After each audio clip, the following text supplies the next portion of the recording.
Zachary Miller was just 14 years old when he walked into Carla Benton S. home with a plan to kill. Not out of anger, not for revenge, but because he wanted to know what it felt like. Millstone, Nebraska was the kind of place people moved to when they were ready to settle down. With a population just under 10,000, it was known for its tree-lined streets, friendly neighbors, and a sense of calm that seemed untouched by time. Children rode their bikes freely, mail carriers knew residents by name, and the town's single grocery store had a bulletin board covered in lost pet flyers and birthday announcements. The biggest excitement most weeks was the high school football game. That sense of safety, that predictable quiet, was what made the events of September 19th all the more disturbing. Carla Benton was a familiar face in town. In her late 30s, she worked mornings at the Millstone market, where she bagged groceries with a smile and asked about customers' kids by name. She lived alone in a modest blue house on Ashwood Drive, a quiet residential street a few blocks from the school. Carla was reliable, warm, and, most of all, consistent. So when she didn't show up for her 6 a.m. shift on that Monday morning, her absence raised immediate concern. At first, her coworkers figured she might have overslept or come down with something, but by 10 a.m., calls to her phone went unanswered. By noon, her sister, Megan, decided to check on her. When Megan pulled into Carla's driveway, she noticed the mailbox was still full. Unusual for someone so organized. The blinds were still drawn, and no music played inside, which Carla often kept on low throughout the day. Approaching the door, Megan saw it was slightly ajar, as if not fully shut. She called out her sister's name. No response. She stepped inside.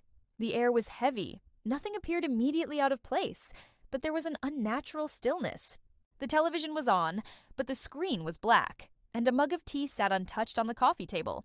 Megan walked slowly into the living room, where she found Carla slumped against the couch. Her head was bloodied, her skin pale. Megan backed away in shock and called 911, her voice shaking. When police arrived, they cordoned off the area quickly. There were no signs of forced entry. The front door had not been broken in, and nothing seemed missing.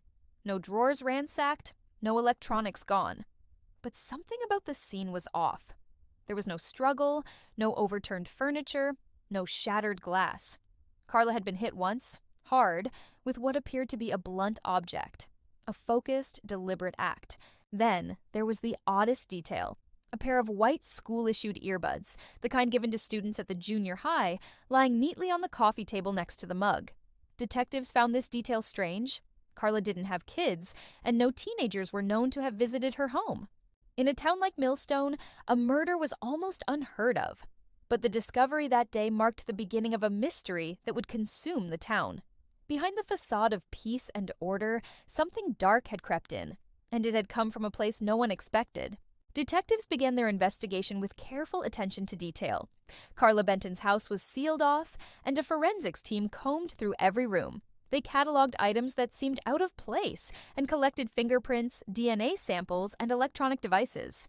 One of the first things they noticed was the lack of forced entry. Carla had either known her killer or trusted them enough to open the door.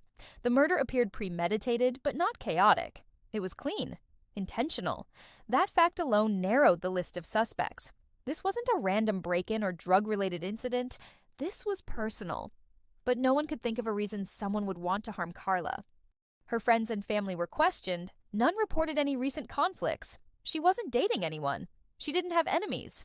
Her routine was simple and predictable. She went to work, attended church, volunteered at the community center, and often spent evenings watching old movies at home.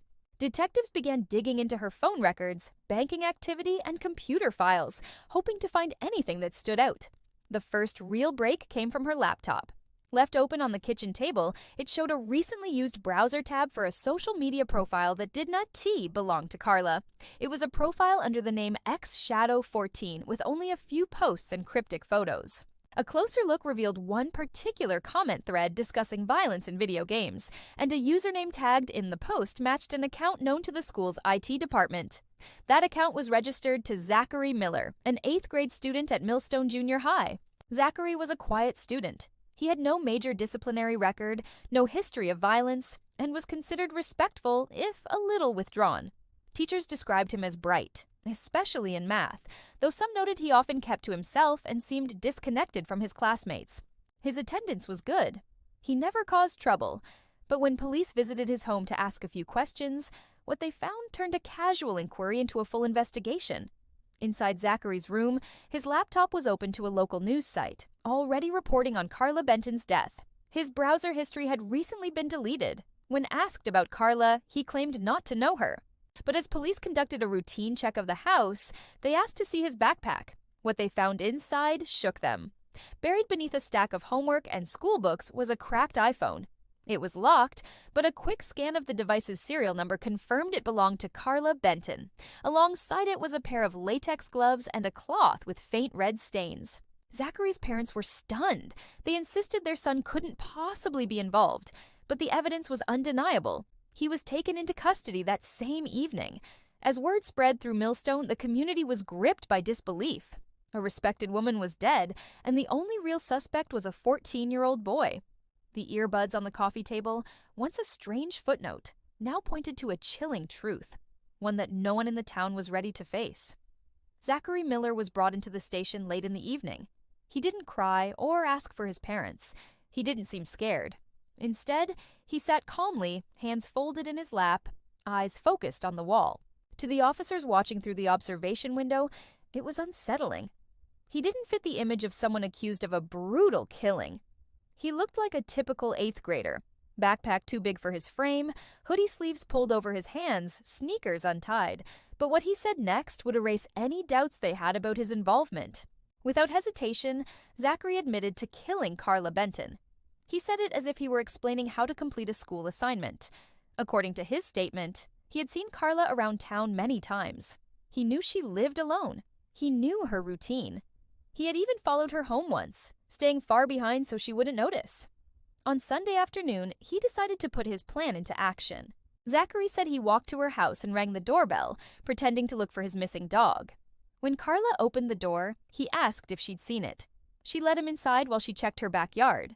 That's when he noticed the heavy paperweight on her coffee table. He waited until she came back inside, then picked it up and struck her on the head from behind. She collapsed instantly. He stood over her for a moment, then calmly walked around the house, wiping down anything he thought he might have touched. He admitted he wore gloves, which he had taken from under his kitchen sink. He didn't take anything valuable. The phone, he said, was to make it look like a robbery. The earbuds, he claimed, fell out of his hoodie pocket by accident. He didn't even realize they were missing until hours later. Detectives asked him why. Why would a 14-year-old boy with no history of violence or abuse kill someone who had never wronged him? His answer left the room cold. He said he had always wondered what it would feel like to kill someone. That curiosity had grown over time. He had read about serial killers online, studied how they acted, what mistakes they made. He thought if he planned everything right, he could get away with it. He picked Carla because she was alone and because no one would expect a kid like him. There was no anger in his voice, no sense of guilt or regret. He spoke like someone describing a story he had written, detached from the horror of it. The detectives knew this wasn't a boy who had snapped in a moment of rage. This was someone who had planned, prepared, and executed a murder without emotion. That night, Zachary was charged with second-degree murder. He was placed in juvenile detention under suicide watch. As news spread of his confession, the town of Millstone shifted from disbelief to fear. What haunted people wasn't just the crime. It was the thought that a child could be capable of such cold, deliberate violence and still sleep soundly afterward. The courtroom was packed when Zachary Miller's hearing began. The boy who once blended into hallways and sat unnoticed at the back of class was now the focus of statewide headlines. Reporters filled the benches. Neighbors who had known Carla Benton for years sat beside people who had never met her, all drawn by the same impossible question. What would happen to a 14-year-old who had confessed to murder? Zachary's defense team moved quickly to protect him from adult prosecution.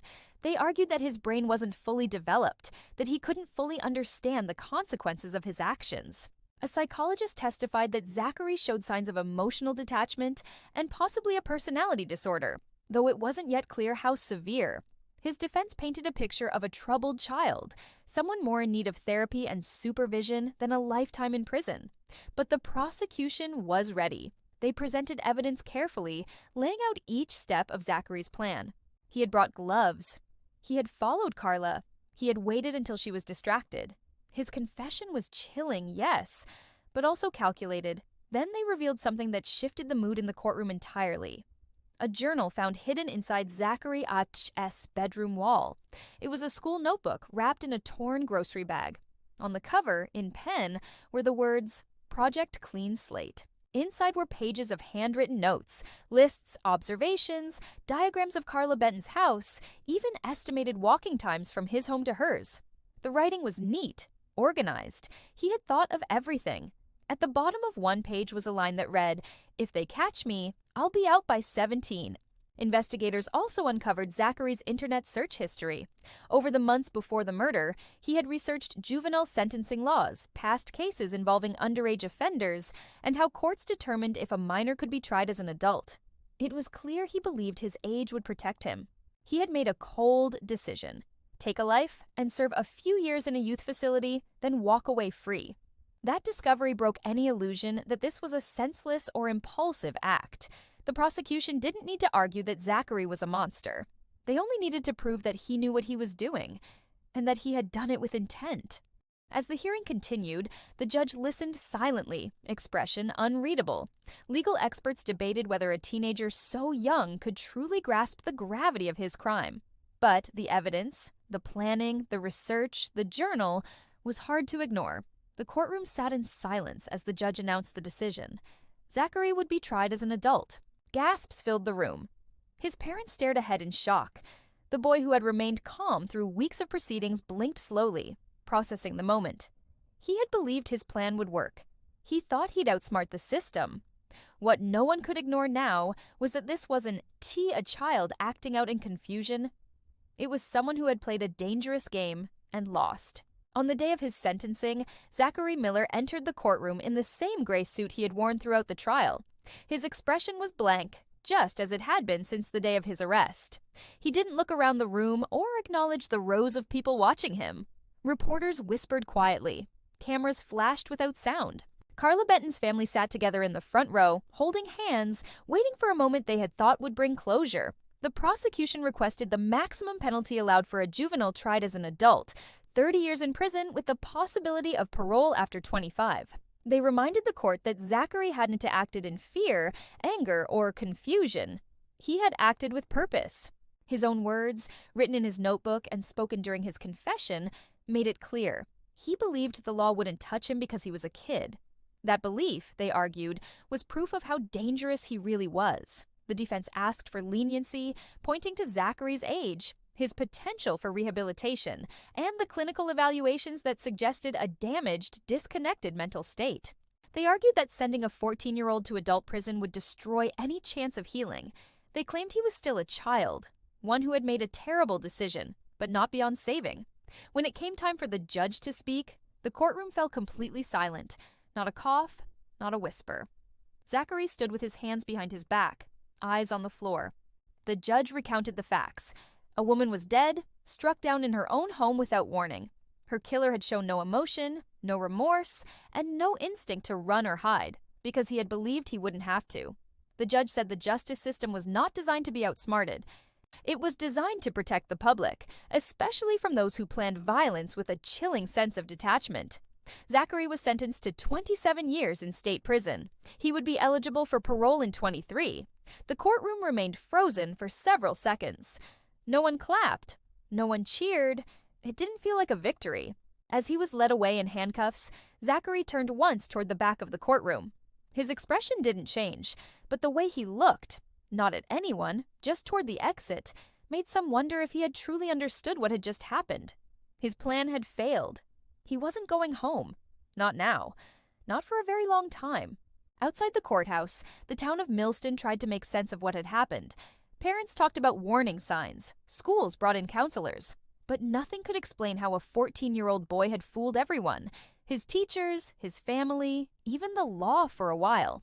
In a place where nothing bad was ever supposed to happen, a single, unthinkable act had forced everyone to see the world differently. Because sometimes the most terrifying monsters don't look like monsters at all. They look like kids.